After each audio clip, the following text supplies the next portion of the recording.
The Detroit Tigers dropped 2 of 3 over the weekend to the Chicago White Sox in a series that was kind of close in the beginning, and then Game 3 was not. However, there are some roster moves to talk about still. We got IL moves, people staying on the IL, people coming back from the IL, people optioned, and we're going to talk about the Arizona Fall League for like a brief second as well. So, got a jam-packed episode today on Locked On Tigers.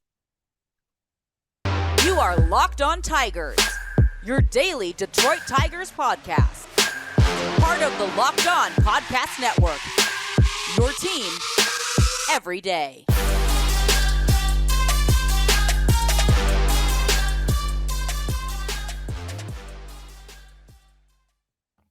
What is up, everybody? Welcome back to another edition of Locked On Tigers. I'm, of course, your host, Scott Bentley. Today is Monday, September 19th, 2022. Thank you for making Locked On Tigers your first listen every single day. We're free and available wherever you get your podcast. That is, of course, including YouTube. Okay, so the Tigers drop 2 of 3 to Chicago this weekend, like we said in the cold open there. We're going to talk about it pretty generalize the series as a whole, pretty much. Very close first couple of games. Both went into extra innings at that, and not a very competitive Sunday game. But the thing that's frustrating about Sunday's game was that it could have been competitive. Like, it very easily could have been competitive, but it's almost like it's not almost like I'm more inclined to say it is. Like, even when this team scores runs, it feels like it's on accident. Like they accidentally score runs, or the other team has to really struggle in some area to do it. It doesn't ever feel like we are just on top of it and we're just hitting the baseball. The offense, like on Sunday, they scored 5 runs. It's not a terrible performance, but every time there was a clutch situation where there was runners on base, or we had bases loaded, no outs at one point, and like runs were getting walked in. Every time there's a key situation where you're like, okay, we can get back into this ball game, it's 3 straight outs, it's 2 straight outs, it's a double play, it's a strikeout with 2 outs. They never execute. There's zero clutch gene, I guess is what I'm trying to say. They never execute with runners in scoring position in clutch moments. It always just feels like the runs that they do score are almost empty, is kind of the word I want to use. And again, they won on Friday. They won in extra innings. Victor Reyes, Victor Reyes being Victor Reyes. And on Saturday, they played a close game and took them into extras as well. But just pure, I mean, the final score of Friday's game was 2-3 and Saturday's was 4-3. The offense all season has just been, I mean, terrible. We all know that. That's not a surprise to anyone, but it's the way that it has performed is very unique in that sense. That's what I'm trying to say, is it's just, even when they do score, the runs don't matter, or they feel like empty runs, or it's on a day that we give up a ton of runs and it's too little too late. Like that happens all the time. Or they'll score early and they'll score 2 runs and you'll get out to a lead, and then they won't score the rest of the game, and the other team will slowly just creep up and be ahead by 2 or 3 runs by the 7th or 8th inning. Like there's no consistency, and there's no, honestly, like, fight. And I'm not saying that they're not trying. I think all these dudes are trying and have pride and all that. I think they're genuinely trying as hard as they can, which I'm not sure if that makes it better or worse, I guess, but it's just so demoralizing. And I'd imagine it's so demoralizing for them too, that very few of the runs that they do score, which is not very many, even really matter. And that's really just the point I'm trying to drive home. So many runs just don't even matter. And the ones that do don't come in, and then they get stranded on second and third base over and over and over again. It's unlike anything I've ever seen, to be honest with you. So offensively in this series, Spencer Torkelson is always the talk of the town, just because of the rookie season that he has had. I didn't think this weekend he was as effective as I was telling everybody he was last week. I thought going into the weekend, he had really impressed me so far since getting recalled. Like he really had impressed me quite a lot. And I thought that he was I thought that there was a noticeable difference in his swing. He was taking better at bats. He was driving the ball. He was being a little bit more aggressive. And this weekend, I thought we kind of went back into the backing yourself into a corner at bats where you get so passive that then you're kind of left in a situation where you have to swing at whatever the next pitch is thrown at you. And still had some hard hit balls for sure. And still honestly some deep fly balls, but went kind of back to the we're gonna spike the ball into the pull side or hit the ball in the air to the pulse push side. Jeez, push pull. We're either gonna hit the ball in the air to right field or hit the ball into the ground to the left side of the infield. We got back into that swing a little bit. So again, it's one series. I'm really he's probably the person I'm most interested in these last 2 weeks of the season, just because of the implications that it may have going forward for him personally and for this roster, as well as just the circus that has been really this season as a whole for the entire organization, but specifically Torkelson as well has certainly been one of the ringleaders in that. So wow, ringleaders in the circus. That wasn't even on purpose, and that was like lined up as a really good analogy there. That's a pat on the back moment. So I wasn't overly impressed with him. I don't think he's has never to me looked like he's been completely overpowered at the plate. So it wasn't like he was taking horrible at bats, but just a little bit of a step back weekend. I thought Riley Green's on base streak does end, and then we're at a point now where again, it's all about the power stroke. And I don't want to just come on here and just repeat myself over and over again, but like that's blatantly what is left to make the trip north from Toledo. Like he got called up to the majors and then all the power just went away. And we've seen glimpses of it. You know, we see him take Otani to the brick wall. Like we've seen glimpses of it. And we know that it's there, but there is no power on a consistent basis. Even stuff that's hung or like really hittable pitches, he'll deposit into the outfield, but it's line drives over the second baseman and shortstop's head that fall into the whatever left right fielder and are singles, or his walk numbers have gotten better, and that's obviously great. But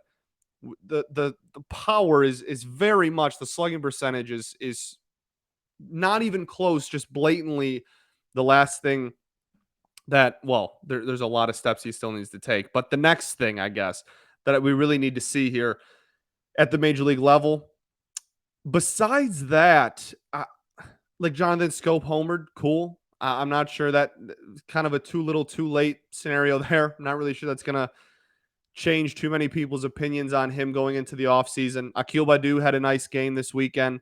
I mean, great. Again, I'm not really sure anything he can do can save him for whatever was his fate was going to be going into the offseason.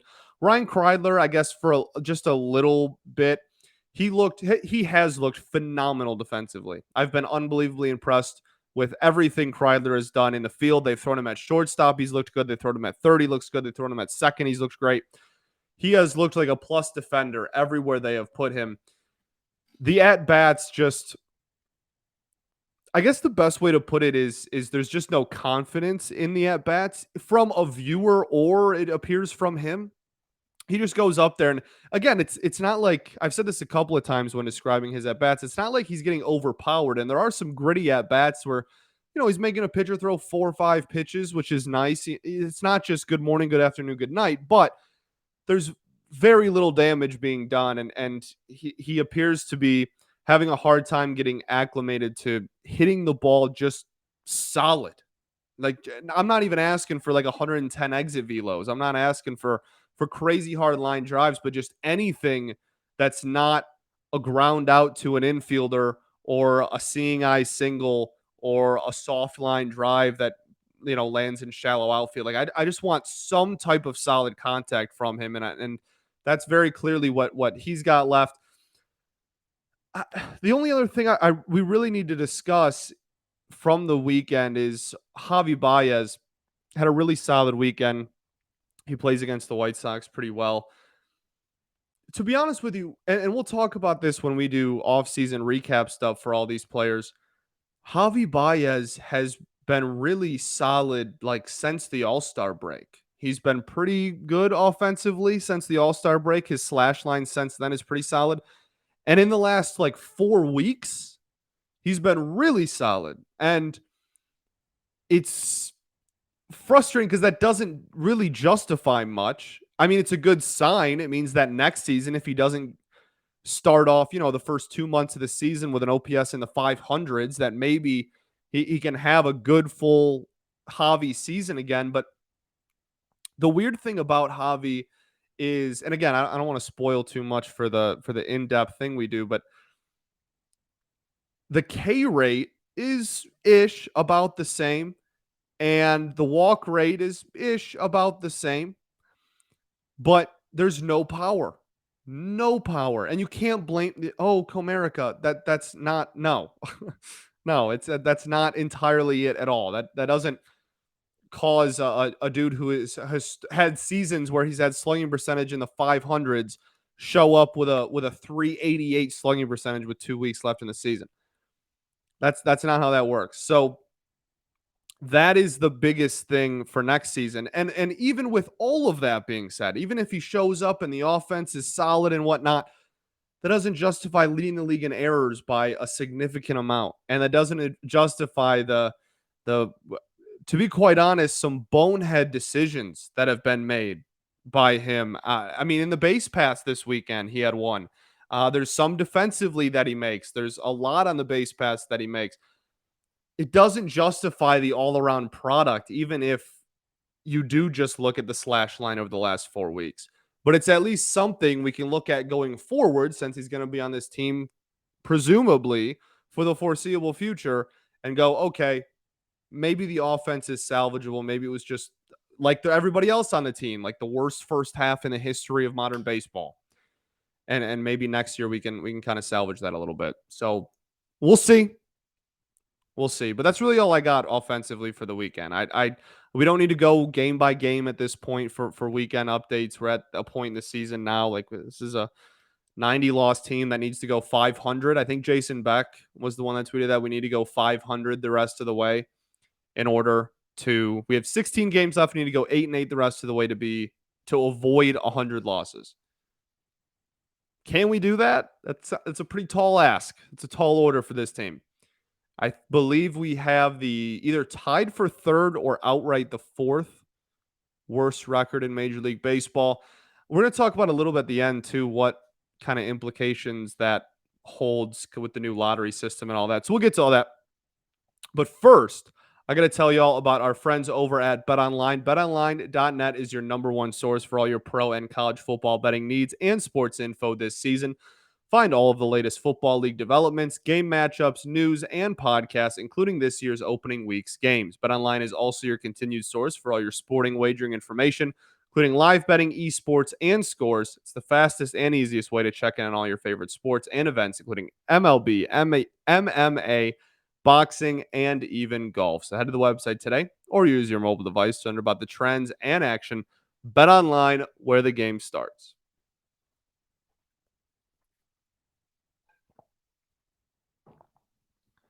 All right, everybody. Welcome back here. Second segment of Locked On Tigers. Thank you for making us your first listen every day. Free and available wherever you get your podcasts, including YouTube.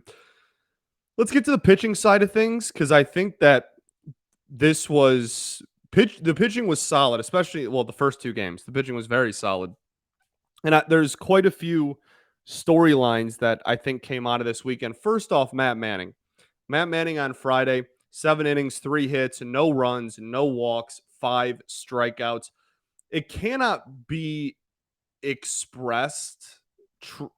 I don't think I can do it justice with how much of a failure the White Sox season has been. This has been a huge letdown year for that organization.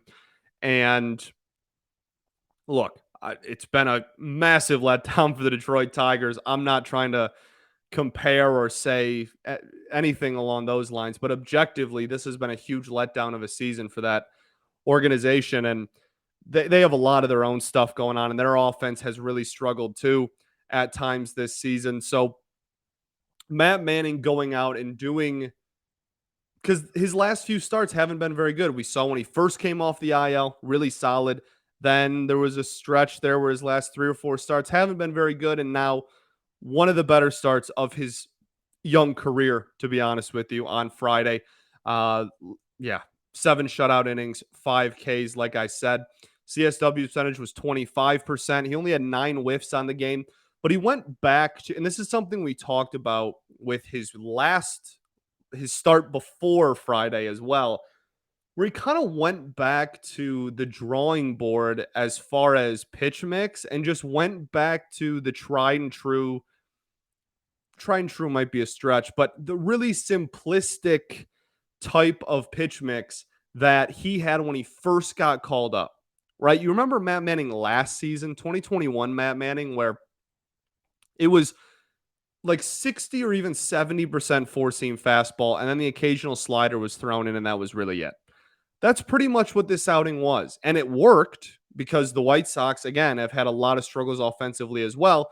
Average exit velocity was under 90 miles an hour for the entire outing, and yet he threw 64% four seam fastballs.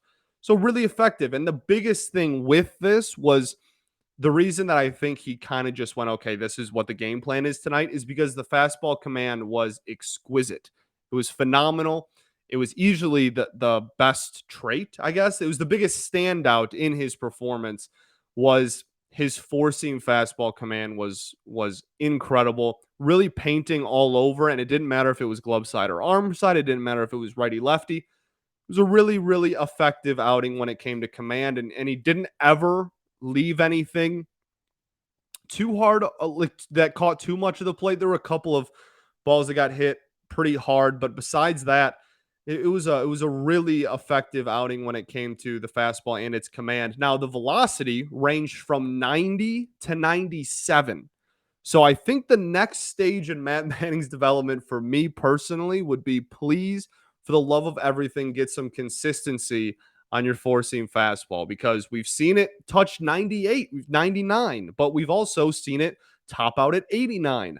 I would just like some consistency. I would like to know what type of fastball we're getting. I don't want to watch the entire game on the edge of my seat going like, oh my goodness, like what's the next fastball velocity going to be? Is it going to be 96 and I'm going to be amped up for the rest of the inning, or is it going to be 91?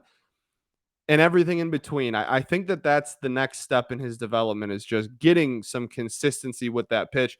He threw the slider 30% of the time. So the slider and the four seam together made up 94% of his pitches. He only threw 5 pitches total that didn't fall under the category of a slider or a four seam. So very much, like I said, just back to a really simplistic approach of, I'm going to dot you with fastballs as best I can and then throw sliders when need be as well. More traditional sliders in this one than at times we've seen him kind of tried as a cutter.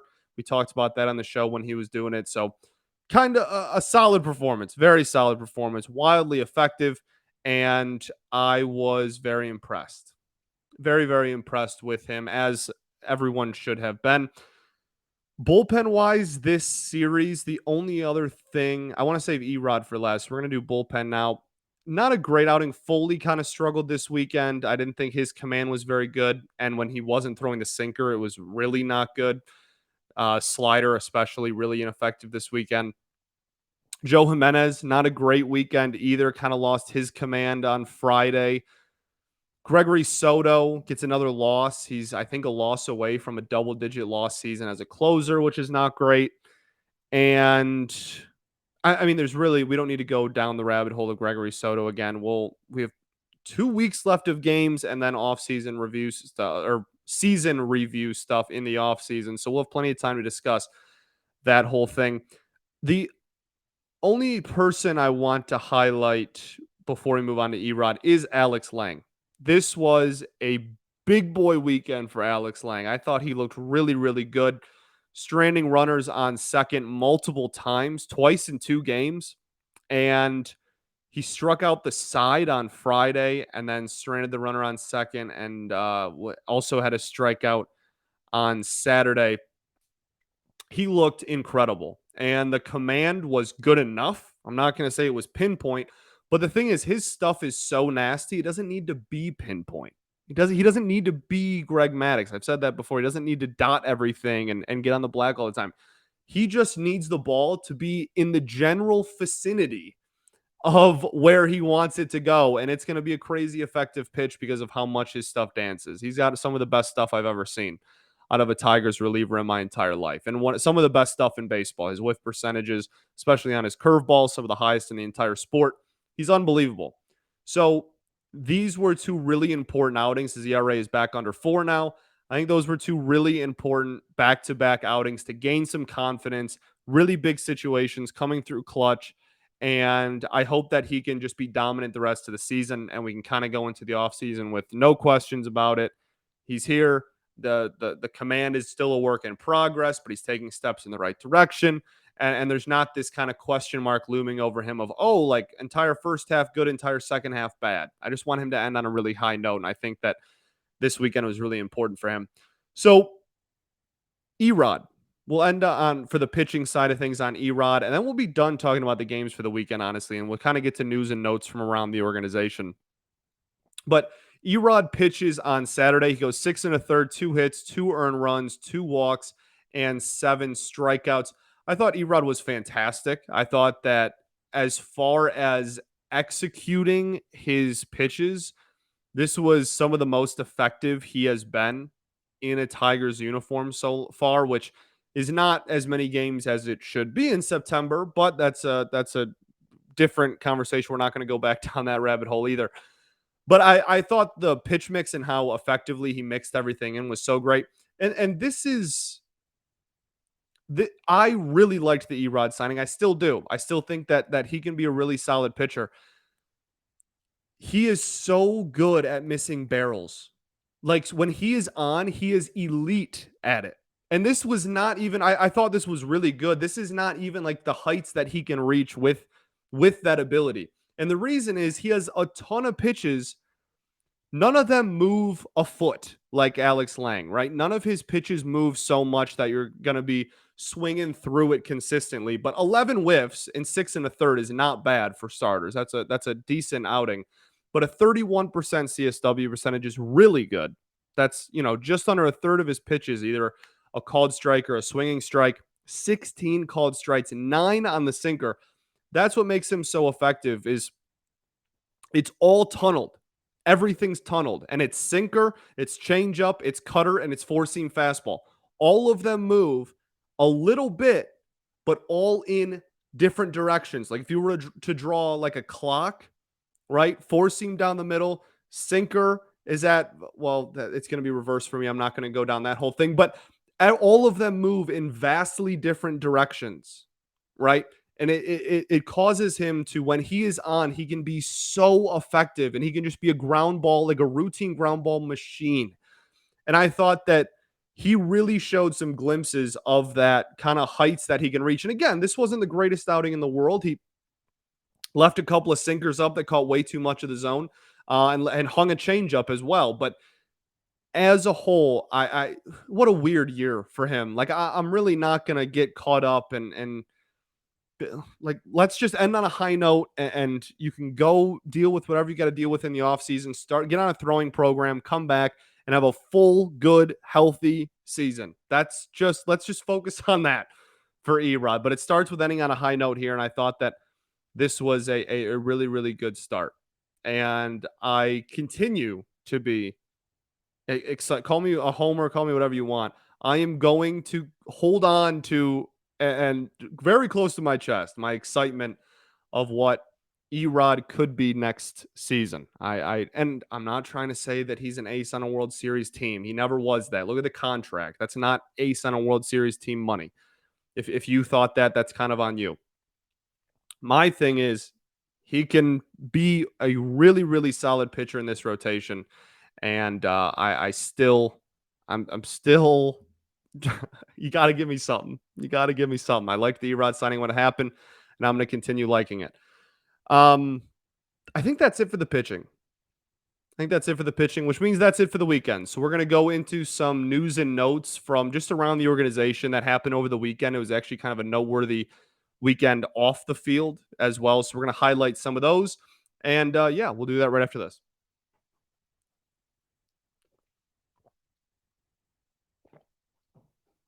All right, everybody. Welcome back here, third and final segment of Locked On Tigers. So, where do we want to start here? Let's start with Miguel Cabrera goes to the IL. Goes to the IL. Wow, great start. Great start to this third and final segment. Miguel Cabrera comes off the IL, rather. He has been on the IL, so he's coming off, and they have optioned Cody Clemens down to the minors. This is fine on my end. Um, it sounds like they're going to try to play him quite a bit down the home stretch. I don't know if that's like I don't know. I don't know if that's a hey, let's try and get some fans into the ballpark for the last 2 weeks of the season, because I mean, look at the attendance this past weekend. Look at the attendance for the past 3 weeks. It's been brutal. Nobody's going to these baseball games, and how can you blame anyone with the product they're putting out there? So maybe it's just an attempt of that, and he just powers through it for the next couple of weeks, and then he's into the off season, and he can take whatever time he needs to recover. But he'll be back. Cody Clemens optioned. Clemens just never found his footing offensively at the major league level this year. And, we talked about it in the 40-man roster breakdown on Friday. I think he's a candidate to possibly get DFA this offseason. I think at the end of the day, it will come down to how many people they want to bring in from the outside, how many free agents they want to bring in, how many prospects they want to add to the 40-man, etc. But I mean, he's decent. He's in his mid 20s. He's not a young buck anymore.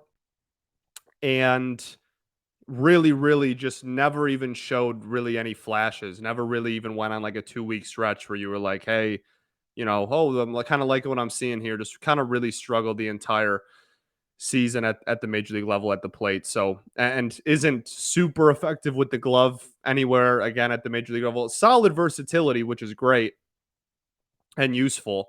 But I think that not a guarantee. I'm not saying that he's off the roster for sure, but I think that's somebody that we'll have to kind of keep an eye on as the offseason rolls around. Beau Brieske will not pitch again for the remainder of the season. This was not too much of a surprise for me, but still sucks to hear, just like coming out of AJ's mouth still. Like that still sucks, but they're just playing it safe. Beau really wants to get back out there by the sounds of it, but they're just playing it safe, and he'll take the offseason to come back. And then we open the conversation this offseason. We'll certainly go down the rabbit hole of what the rotation could possibly look like next year. I think there is a legitimate argument for Beau to get a whatever fifth in the rotation spot on opening day, especially with the injuries that we got. But at the same time, maybe you want him to be more of that depth piece, whether it's starting off in AAA starting, and then when somebody gets hurt, he gets the first call up again, kind of like last year, or maybe even I don't really think he's long for the bullpen, but like that's a conversation again until maybe that Tyler Alexander role where you're the bullpen until you're not. Or again, just outright giving it to him. I think that's a conversation to have for sure. And we'll gonna have to look at the free agency market and whatnot. But the one thing that cannot be stressed enough is pitching depth matters. Starting pitching depth matters. And if anybody knows it, that's the Detroit Tigers and its fan base this season, with all the just insane amount of injuries that this starting rotation had this year. So you can never have too much. Even if you do want him in there in the rotation, you should probably still go out and bring in some outside help to just for depth's sake. So we'll see what happens there, but he will not pitch the remainder of the season. And then I just want to really quickly, before we head out here, talk about the Arizona Fall League. And the Detroit Tigers announced that 1, 2, 3, 4, 5, 6, 7, 8. Is this 8 people? Yeah, 8. Quick counting. 8 Tigers prospects are going to be playing in the Arizona Fall League.